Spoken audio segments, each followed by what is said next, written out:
Welcome to Mediocre Gaming, and today we're playing Stranded: Alien Dawn. Well, good morning, good afternoon, and good evening. I'm Zarel. Let's get to it. So we're continuing our fight for survival, but before we get to that, if you like this video, give it a thumbs up, smash that subscribe button, and ring that bell to be notified of all future episodes as soon as they go live. So let's get into it. So in the last episode, we realized that winter is quickly approaching. Winter is coming, as they say, and we're trying to prepare for it by building an enclosed space that the survivors can stay in, aka a house. So we did the research that we can start to build the foundation and the walls and the roofing. So we have the technology, but now we need to outfit it, and we're also going to need to move stuff around, because not only do I want the survivors to be able to sleep in the house, but I also want them to be able to do some activities within the house, because I assume, like in the summer when you have a heat wave where they start to slow down and they don't work as hard or as long or as quickly, in the winter, I'm assuming it's also the case where if they don't have proper gear, which I think it's been taking, I either don't have the resources or it's been taking a little bit longer to make the clothes for the winter time. So either way, clothing wise, not really prepared for winter. So hopefully with at least the house and putting stuff into the house, like the research desk and the tailor desk and the beds, etc., that they'll be able to stay warm. Because I assume that they, if they get too cold, that they'll have problems and then potentially death. That would be the opposite of survival, so we want to avoid that.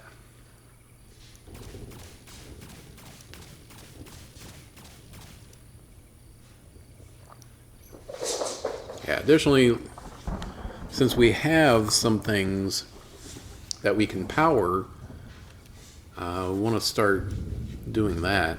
Wind power, solar power, but only when the so I want to connect the lightning rod. I mean, although that's not how that works. Connect the lightning rod to the house so that we have power. It must go up. Yeah, there we go. Okay, I'm like, what the heck's going on here? Where's the line? Yeah, the line's right there. Okay. So let's get this hooked up. I think as long as there's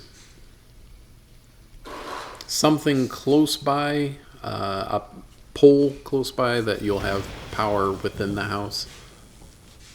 I'm not exactly sure how that works, but we'll just do it that way.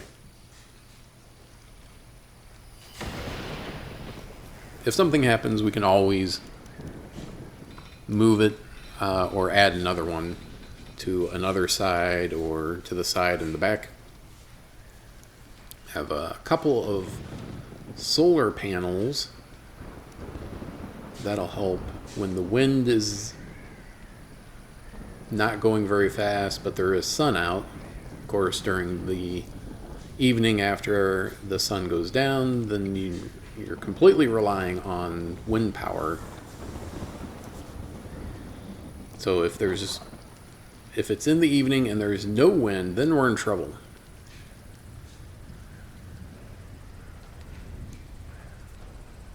And that Umir, he's always on the risk. He's always on the edge.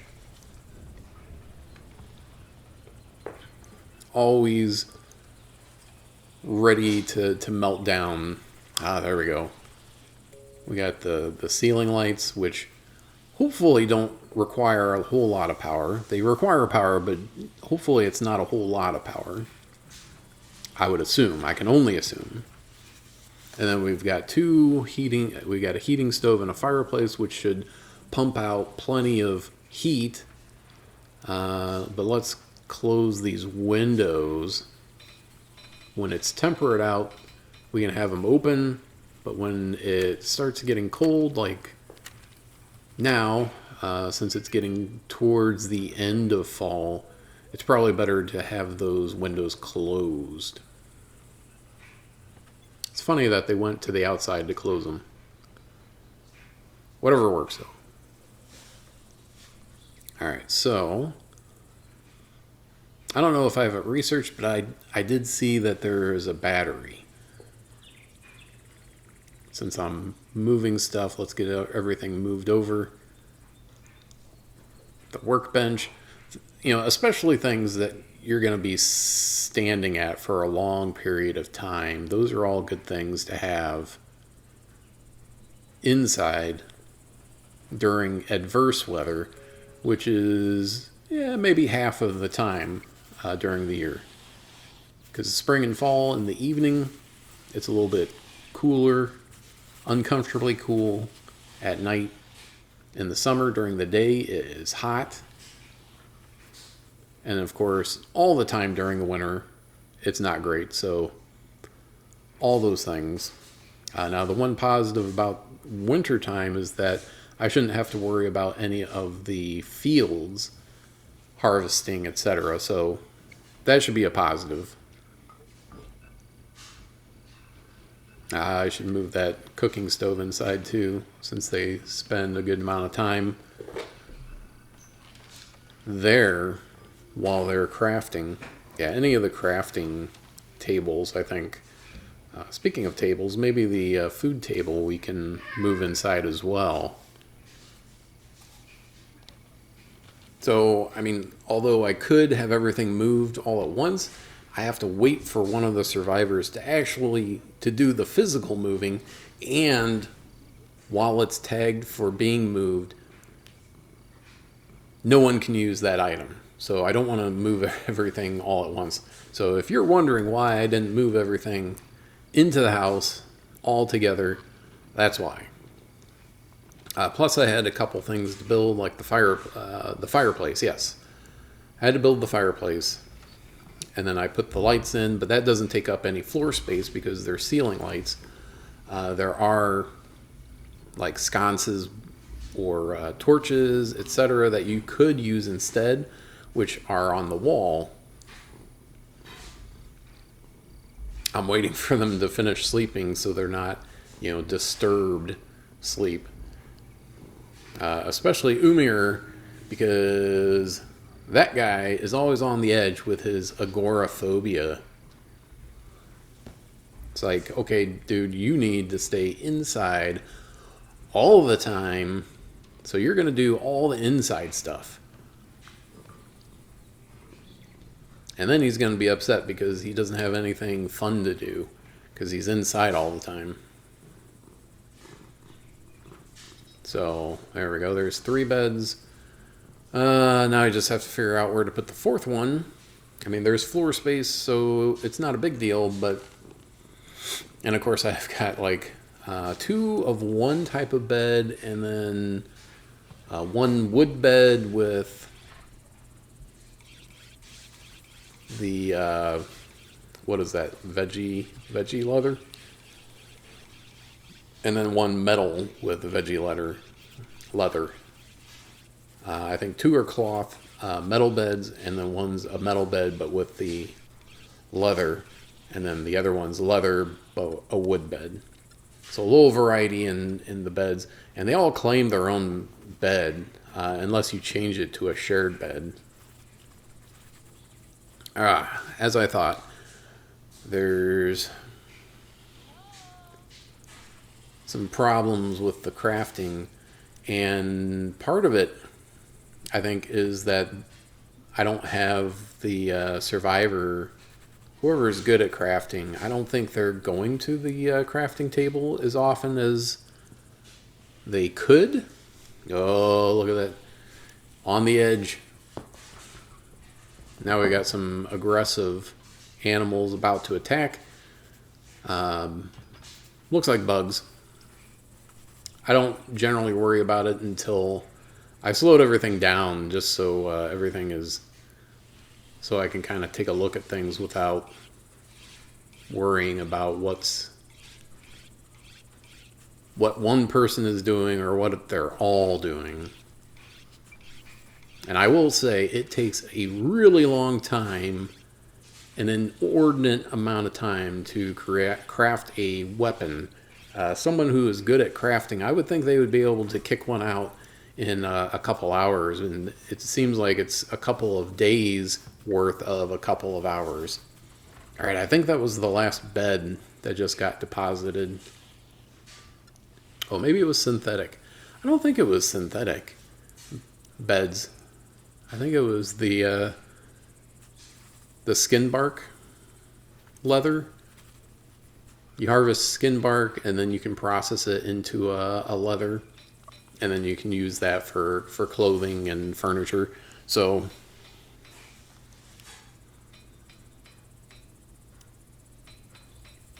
yeah, I'm going to, I think, give every survivor a good luck charm. Okay, so it has to be said, I think the good luck charms kind of look like albino fingers.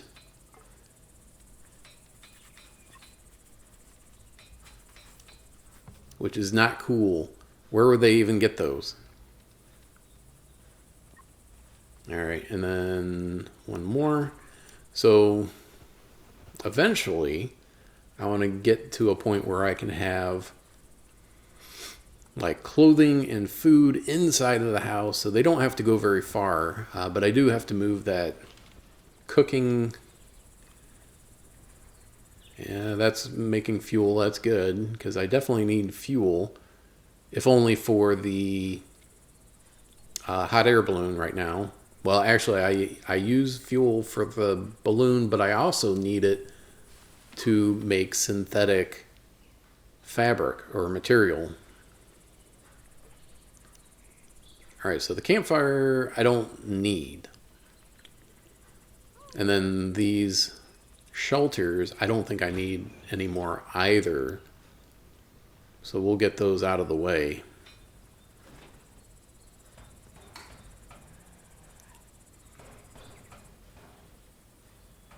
Kind of feels like taking a step back. Get a tear in my eye. That was the first things that were built on the settlement. Alright, so let's move the cooking stove inside and the table. So all these like main things that they do, that they spend a decent amount of time, or would spend a decent amount of time outside, we're going to bring those inside. So when they're eating and they're, sitting down, that's something that takes some time. When they're doing research or crafting, that takes time, whether it's cooking or crafting. The fermentation barrels, they just have to... Oh, and then we got an attack. Yep, it's the bugs. Man, and they are just ready. Look at that.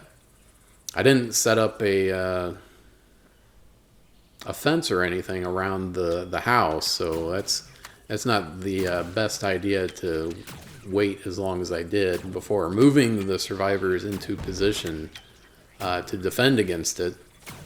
And I've got to kind of figure something else out for defense, because the bugs, even though that wasn't...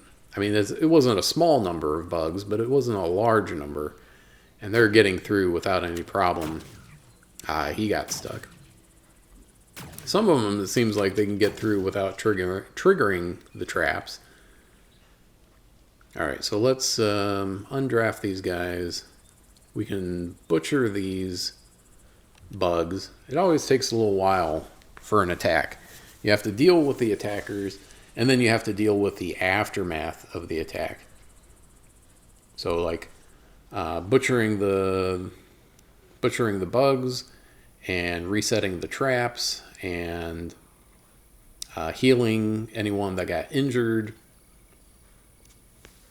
So all of a sudden you're spending a couple days recovering instead of, working and researching and moving forward, onward and upward and all that jazz. All right, so hopefully someone moves all that stuff soon. We got 3 people with injuries. Where is the 4th guy? Yeah, just looking at the temperature right now, it doesn't need to be, the heating stove doesn't need to be on. We'll have the furnace on, because if we didn't have it on, it would start getting cool in the evening.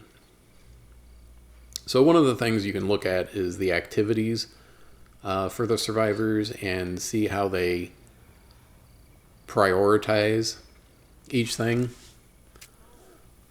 So if you have one person that's good at healing, then they can be your primary healer.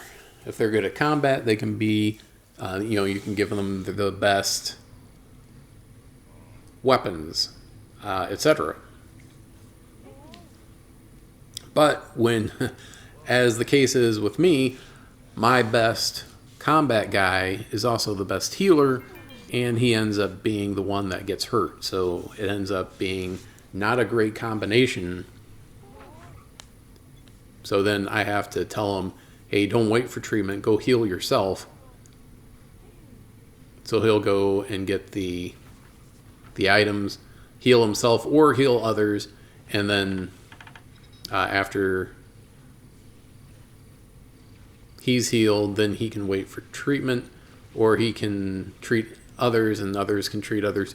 Just a little convoluted. All right, so let's see. I can put in a flamethrower. That'll put a strain, I think, on my fuel, though. So I don't know if I want to do that or not. I'm a little ambivalent about putting in a flamethrower in the camp because my supply of fuel is not that great, and my way of getting it is unsteady at best. All right, now that I have fortifications, I should be able to put in a fort around my house.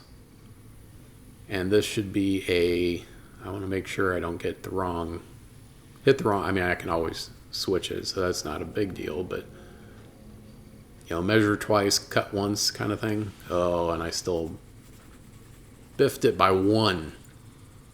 All right, so let's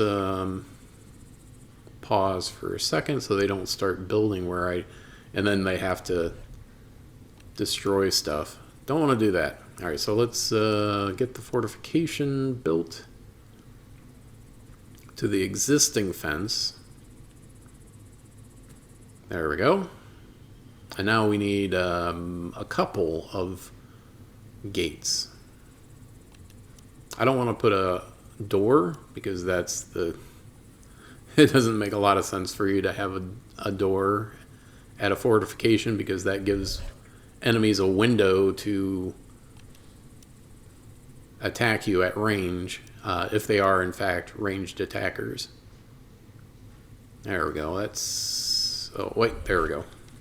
Uneven ground. I should have been a little bit more careful, but I wasn't entirely certain when I first started where a good place would be, and I just looked really quick for something that was close by. Now I don't have enough materials, but there are trees close by, so I can harvest the trees, and hopefully that'll be enough.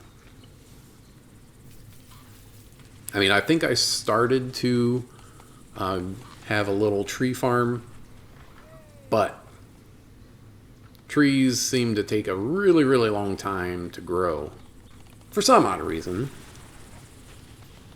So I still rely on the trees that are in the area in order to give me a steady supply of wood, or wood when I need it. On demand, I should say.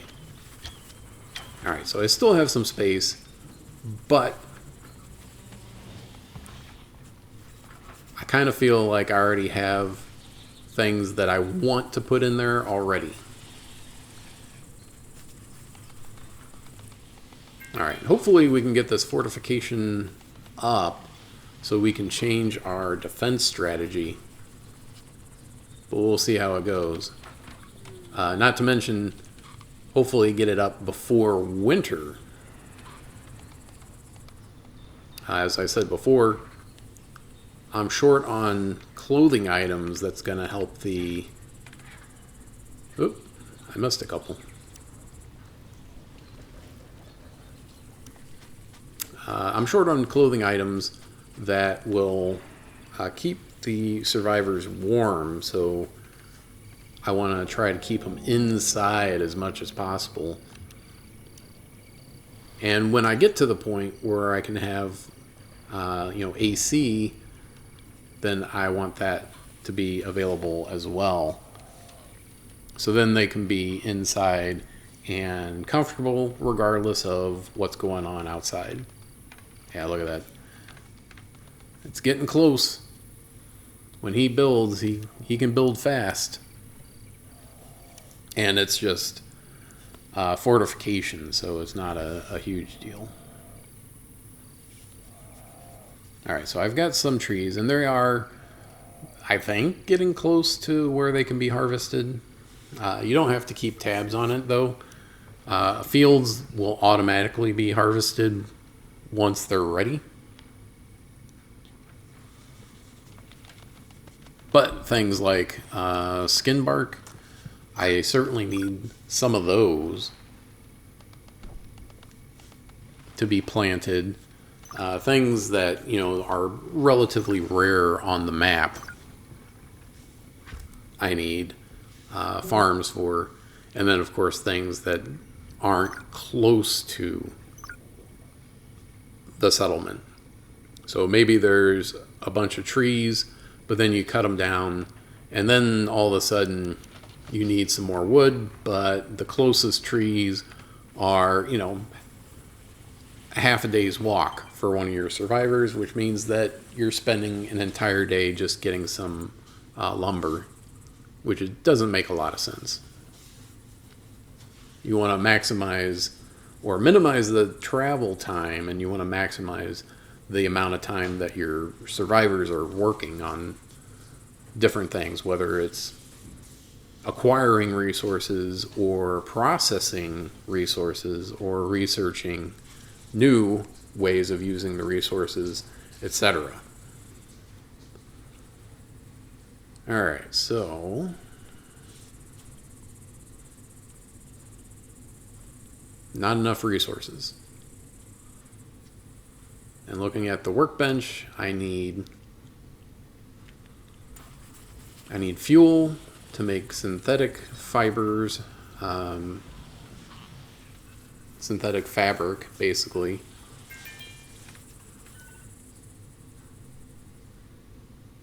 Alright, another expedition has popped up. It seems like a lot of the expeditions, if not all the expeditions, are time limited, so if you're going to take advantage of it, you have to go out when it pops up or shortly after it pops up, within a day or two.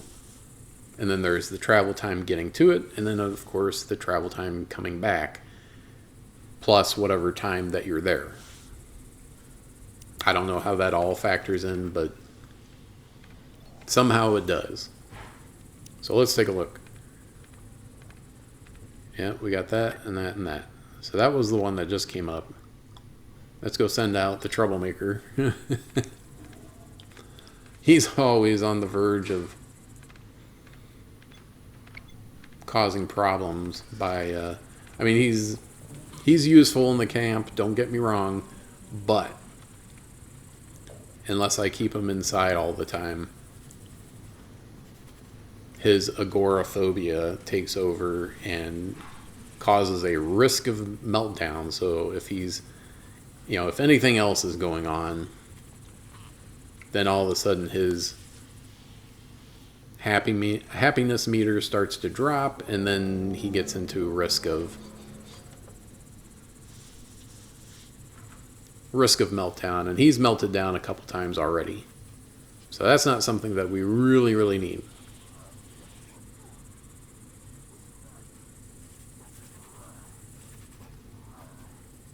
Alright, so hopefully he comes back with something really useful, something that'll really help us leapfrog ahead, either in terms of technology or resources or another survivor, something like that, something really useful. Think about how much more you can get done with an extra survivor.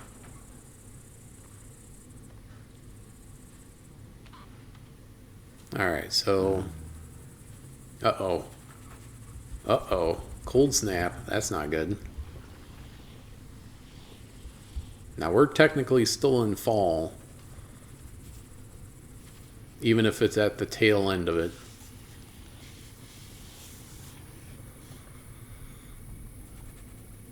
So these guys, the more time they spend outside, they're going to start getting cold, which is not good. Which is why I wanted to get the house up, and then of course the fortification.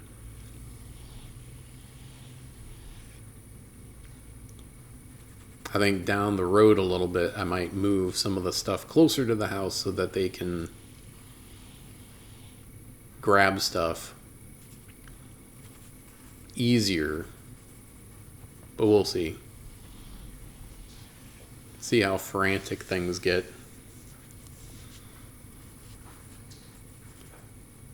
Wonder if that's going to cause a problem, the cold snap, with my guy on the expedition. Only time will tell, but we'll finish up here. I hope you enjoyed this video. Be sure to check us out on social media, and thank you for liking, commenting, and subscribing, and we'll see you next time.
ステーション